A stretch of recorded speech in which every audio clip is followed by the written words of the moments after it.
Assalamualaikum warahmatullahi wabarakatuh. Hai, apa kabar? Semoga sehat dan juga happy selalu.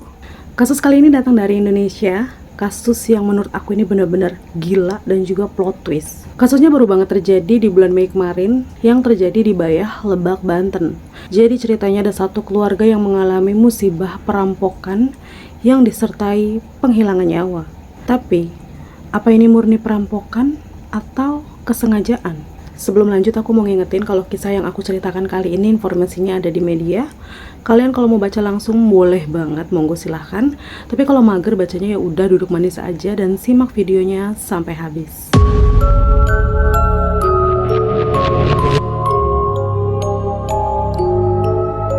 Pada hari Minggu sekitar jam 5 pagi, seorang pria bernama Johnson Pasaribu yang usianya 56 tahun, ini merupakan warga Bayah, Lebak, Banten, mendengar suara anak-anak yang teriak minta tolong. Dan saat dihampiri, ternyata yang minta tolong adalah anak-anak dari tetangga depannya yang tentu aja dia kenal. Bapak dari anak-anak ini namanya Wadison.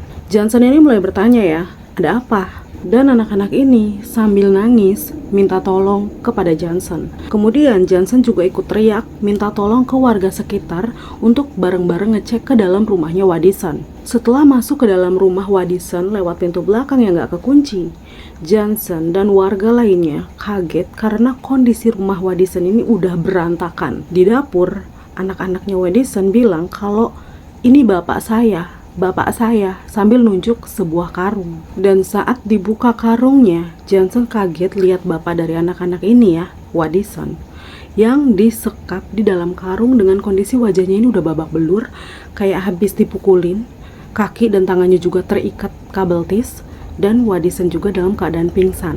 Setelah itu, Johnson dan warga lainnya menelusuri ruangan lain dan melihat istrinya Wadison ini di dalam kamar dengan kondisinya udah tertelungkup ya, kaki dan tangannya juga terikat di belakang gini.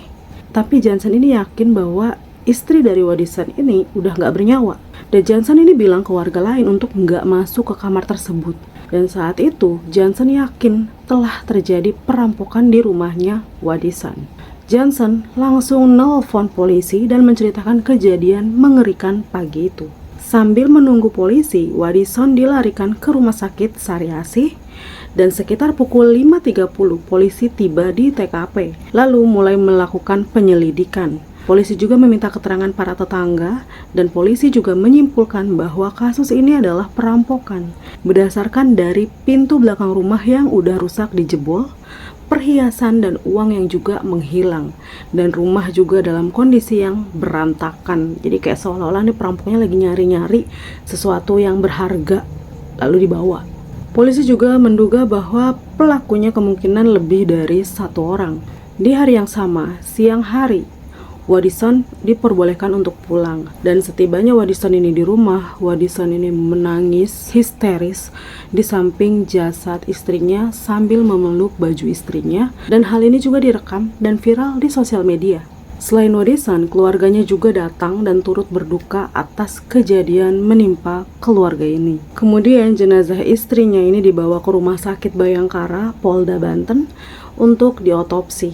Dan pada tanggal 2 Juni keesokan harinya, istri dari Wadison ini dimakamkan setelah diotopsi di TPU Umat Kristen Sayar, Tak-Takan, Kota Serang, Banten. Di sana terlihat bahwa Wadison ini sangat terpukul melihat istrinya dimakamkan. Bahkan di rumahnya juga Wadison sempat pingsan juga karena Wadison ini meratapi kepergian istrinya di depan keluarga besar. Iyalah ya, siapa yang gak terpukul?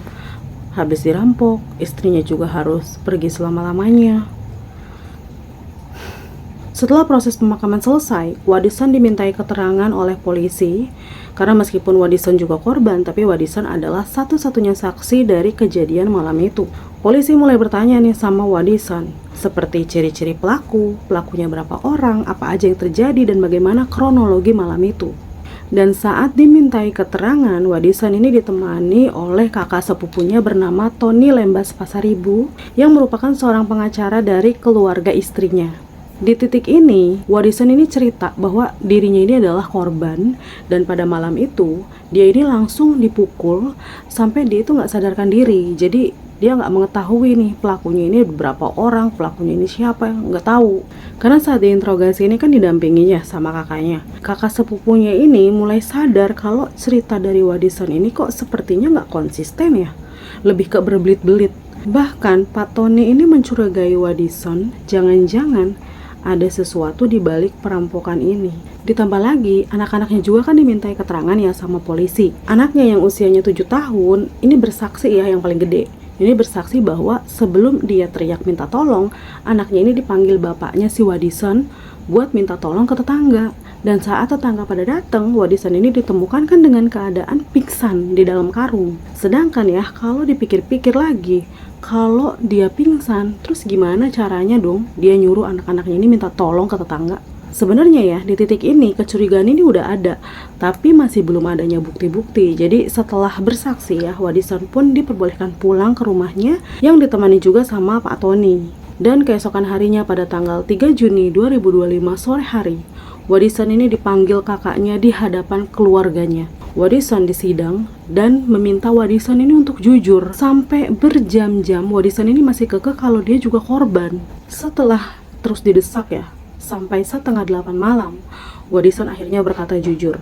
Ia mengaku merencanakan rekayasa perampokan untuk menghilangkan istrinya dan bisa menikah sama selingkuhannya, namanya Rani. Pokoknya diceritain lah semuanya.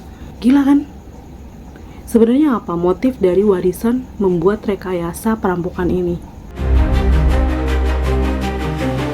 Bernama Wadison Pasaribu yang berusia 37 tahun. Ia juga sudah menikah dengan seorang wanita berinisial PS yang usianya ini 33 tahun.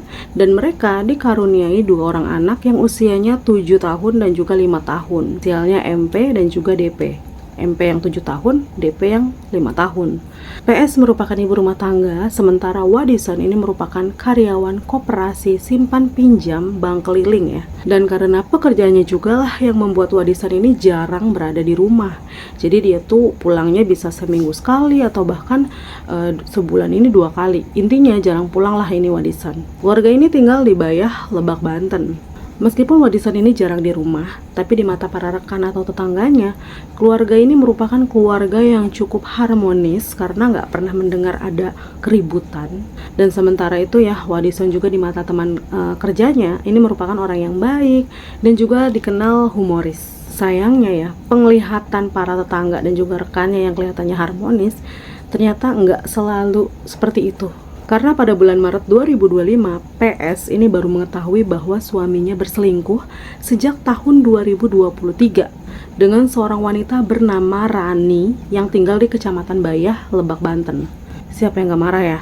Saat itu PS tentu aja marah ke suaminya karena udah berselingkuh sejak 2 tahun lalu. Tapi Wadison ini pada saat itu ya minta maaf dan berjanji untuk mengakhiri hubungannya dengan Rani. PS memaafkan dan memberikan kesempatan ya untuk Wadison untuk ya udah kalau memang mau berubah silahkanlah berubah. Tinggal buktikan aja kalau memang kamu mau berubah. Tapi sayangnya Wadison ini nggak benar-benar mengakhiri hubungannya dengan Rani. Si Rani ya justru minta Wadison buat menikahinya.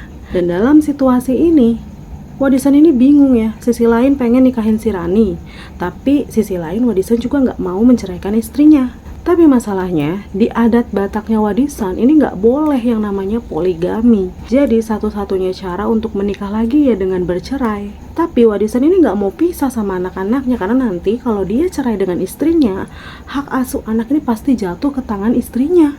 Karena Wadison kan udah terbukti selingkuh. Makanya Wadison ini mikir keras ya, gimana caranya dia bisa dapat hak asuh anak-anaknya sekaligus bisa nikah sama si Rani. Terus aja ya si Wadison ini mikir keras dan sampai akhirnya tercetuslah sebuah ide ya. Punya rencana besar nih untuk menghilangkan istrinya, tapi Wadison nggak mau nih dituduh juga. Ya, pikiran gila itu akhirnya tercetus ya. Wadison memiliki ide untuk merekayasa perampokan biar dia ini juga dianggap menjadi korban juga. Udah nggak ngerti lagi nih, ini dia nonton film apa ya sampai punya ide gini gitu loh. Pada hari Sabtu tanggal 31 Mei 2025, Wadison seperti biasa bertemu dengan Rani. Setelah itu Wadison pulang ke rumahnya dan dia juga membawa kabel tis. Dan setibanya Wadison ini di rumah, dia seperti biasa nih ngobrol, terus main sama anak-anaknya kayak biasa, gak mencurigakan sama sekali. Bahkan malam harinya saat anak-anaknya ini udah tertidur, Wadison ini juga sempat berhubungan suami istri dengan PS, jadi ya memang gak mencurigakan gitu. Setelah itu, PS yang malam itu lapar ya, malam-malam gitu kan, minta Wadison buat pesan makanan. Tapi Wadison ini gak mau nih. Wadison ini kayak sengaja nyari-nyari perkara.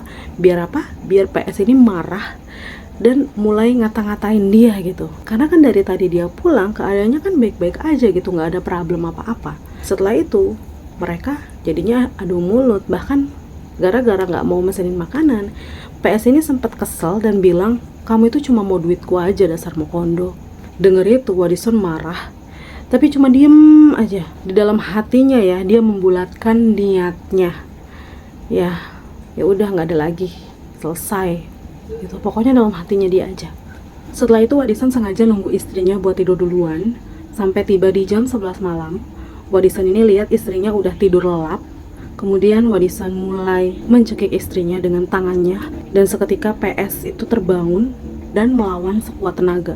Lihat istrinya ini melawan, Wadison ngambil kelambu, lalu membekap istrinya, lalu melilit tali tambang ke leher istrinya dan mengencangkan lilitan tersebut sampai istrinya ini nggak melawan lagi. Udah tahu ya istrinya ini udah nggak bergerak ya. Wadison nggak berhenti sampai di situ. Wadison memastikan istrinya udah bener-bener gak bernyawa dengan cara tali tambang yang ia lilitkan ke lehernya PS ini ditarik ke teralis jendela, dan Wadison menariknya sampai tubuh istrinya itu tergantung. Gila banget kan, sakit jiwa, biadab banget. PS akhirnya meninggal dunia di tangan suaminya. Oh my god. Dan setelah memastikan istrinya ini udah bener-bener gak bernyawa, Wadison melepaskan jeratan di leher istrinya dan mengikat tangan dan kakinya PS dengan kabel tis yang dia bawa, dan seketika ditinggalkan aja dulu di kamar. Setelah itu, dia pergi ke pintu belakang dan merusak pintu dengan obeng dan juga tang. Setelah itu ia mengacak-acak seluruh bagian rumahnya yang seolah-olah terjadi pembobolan atau perampokan lah di rumahnya. Dan belum selesai di situ, Wadison memukulkan ulekan ke wajahnya sendiri untuk lebih meyakinkan ya, yang seolah-olah dia juga adalah korban. Kemudian dia mengikat kakinya ya, kemudian masuk ke dalam karung, dan kemudian yang terakhir ya, dia ngikat tangannya dengan kabel tis. Oh, gila banget ya, pusing pala gue. Dan setelah masuk ke dalam karung, Wadison ini kayak nunggu gitu ya beberapa saat, dan dirasa waktunya ini udah tepat. Kemudian Wadison mulai teriak-teriak untuk membangunkan anak-anaknya. Kemudian anak-anaknya juga bangun dan ngelihat bapaknya ini ada di dalam karung pun datang ya ke bapaknya. Gak kebayang sih trauma apa anak-anaknya ini ya. Wadison mengarahkan anak-anaknya buat minta tolong ke tetangga. Anak-anaknya nurut keluar rumah buat minta tolong ke tetangga sekitar. Itu jam 5 pagi. Barulah di sini Pak Johnson dan para tetangganya ini datang sampai kasus ini terungkap. Gila banget. Saat disidang oleh keluarganya Wadison yang mengakui perbuatannya, tentu aja keluarganya ini marah besar, marah yang kayak marah gitu loh, kayak gak habis pikir gitu sama kelakuannya Wadison ini. Bahkan kakak kandungnya Wadison ini sempat ngehajar Wadison saking emosinya. Dan baru sekitar jam 8 malam polisi ditelepon dan juga Wadison dijemput sama polisi. Dari awalnya dia ini korban dan jadi saksi, dan saat itu statusnya berubah menjadi tersangka. Dan hal ini juga diperkuat dari hasil otopsi. Ditemukan ada bekas luka cakaran PS di tubuhnya Wadison. Itu artinya PS ini sempat melawan. Dan kasus ini masih berjalan ya, dan masih belum ada putusan juga buat Wadison. Bahkan masih dalam pemeriksaan, yang mungkin dikhawatirkan ada orang lain yang membantu Wadison melakukan tindakan ini. Apa mungkin aja selingkuhannya si Rani terlibat? Kita nggak tahu ya, masih dalam penyelidikan. Tapi di sini Wadison ngaku cuma sendiri aja. Ya seperti keluarganya di awal saat ngira ini bener perampokan ya, sempat bilang kalau nyawa dibayar nyawa. Aku sih setuju ya, tapi kita harus patuh juga sama hukum di negara kita ini. Semoga aja Wadison ini dihukum seberat-beratnya, karena menurut aku ini kejam banget. Bisa mikir untuk merekayasa perampokan itu gila banget. Nangis-nangis histeris, yang acting gitu loh, itu semua tuh cuma acting. Gila banget ya Wadison ini. Wadison. Terus anak-anaknya gimana? Anak-anaknya ini pasti trauma gak sih? Ibunya tiada, ditambah bapaknya di penjara. Dan terakhir kabarnya anak-anaknya Wadison ini tinggal dan diurus oleh keluarganya dari istrinya dari PS. Sampai sini aja video dari aku. Sampai ketemu lagi di video selanjutnya, dan assalamualaikum warahmatullahi wabarakatuh. Bye.